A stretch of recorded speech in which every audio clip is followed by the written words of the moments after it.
সেন পরিবারের ছোট মেয়ে ঝাড় দিচ্ছিল, কিন্তু হঠাৎ দরজার সামনে পড়ে থাকা পাথর সিংহটাকে বিরক্তিকর মনে হলো আর রেগে গিয়ে এক থাপ্পড়ে সেটাকে উড়িয়ে দিল। মা তৎক্ষণাৎ সিংহটাকে এক হাতে থামিয়ে দিলেন ভয়ে, যেন মেয়ের আসল শক্তি কেউ দেখে না ফেলে। তিনি সতর্ক করলেন, কখনো বাইরে নিজের শক্তি দেখাবে না, কিন্তু ভাগ্য যেন মজা করছিল। ঠিক সেই মুহূর্তে দরজায় হাজির হলো এক নতুন মার্শাল লিডার, সঙ্গে বিশাল 5,000 কেজির এক তামার দণ্ড। সে বলল, সেন পরিবারের কেউ এটা যদি অর্ধেক হাতে সরাতে পারে তবে তোমরা প্রতিযোগিতায় অংশ নিতে পারবে। সবাই চেষ্টা করেও দণ্ড নড়াতে পারলো না। তখন ছোট্ট মেয়েটি হেসে বলল, এটা তোলাবে এমন কি কঠিন কাজ। আর সত্যি সে এক হাতে পুরো দণ্ড তুলে ফেললো। মা চমকে উঠলেন, মেয়েকে থামাতে চাইলেন, কিন্তু ভয় পেয়ে মেয়ের হাতে ফসকে যায়। দণ্ডটি ছিটকে পড়ে দূরে গিয়ে। সবাই হতভম্ব। তারা ভাবে এটা কেবল শক্তির কৌশল, কিন্তু আসলে মেয়েটি এক অজানা শক্তির অধিকারী। তখন প্রকাশ পায় মেয়েটির মা একসময় ছিলেন মার্শাল কিংবদন্তি, কিন্তু স্বামীর মৃত্যুর পর তিনি প্রতিজ্ঞা করেছিলেন আর কখনো যুদ্ধকলা ব্যবহার করবেন না। তিনি নিজের পরিচয় লুকিয়ে মেয়েকে সাধারণ মানুষ হিসেবে বড় করতে চেয়েছিলেন। এরপর আসে নতুন ঝড়। সেন পরিবারের দ্বিতীয় ছেলে সেন ফেং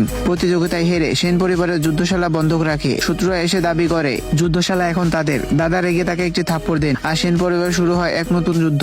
শত্রুপক্ষের ঘোস্ট ফায়ার কিং নামে একজন ভয়ঙ্কর যোদ্ধা আসে। সেন ফেং এর বড় ভাই তাকে যুদ্ধ কৌশল শেখায়। প্রথমে সে জিতে যায়, কিন্তু পরে ঘোস্ট ফায়ার কিং আসল শক্তি দেখালে সেন ফেং ভয়ঙ্কর ভাবে হেরে যায়। তখন ছোট মেয়েটি লক্ষ্য করে শত্রুর দুর্বলতা তার পেট। সবার উপহাসের মধ্যেও দাদা তার কথা শুনে আর পেটে আঘাত করে সত্যি জয় পান সেন ফেং। সেন পরিবার জেতে, কিন্তু শত্রুরা হার মানে না। পরের দিন তারা আরো শক্তিশালী যোদ্ধা ও প্রধান মাস্টারকে পাঠায়। সেন পরিবারের সবাই একে একে হারতে থাকে। বড় ভাই এমনকি বৃদ্ধ দাদাও পড়ে যায়। তখন দাদা তাকান ছোট মেয়েটির দিকে, তুই পারবি। মেয়ে মায়ের দিকে তাকায়। মা অনেক ভেবে অনুমতি দেয়, কিন্তু সাবধান, আঘাতে যেন প্রাণ না যায়। প্রধান মাস্টার ঠাট্টা করে বলে, তুমি তো শিশু, আমি তোমাকে এক হাত ছাড় দেব।